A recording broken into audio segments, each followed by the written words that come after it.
so first stop, went ahead and installed the ECS tuning aluminum water pump pulley, as well as the ECS tuning aluminum power steering pump pulley.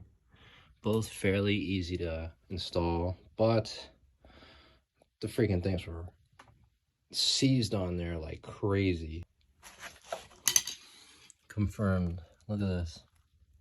Snapped right down the middle. This one came off much easier, but this one, It's like an angel sighing. I have no choice. I hear your voice. Feels like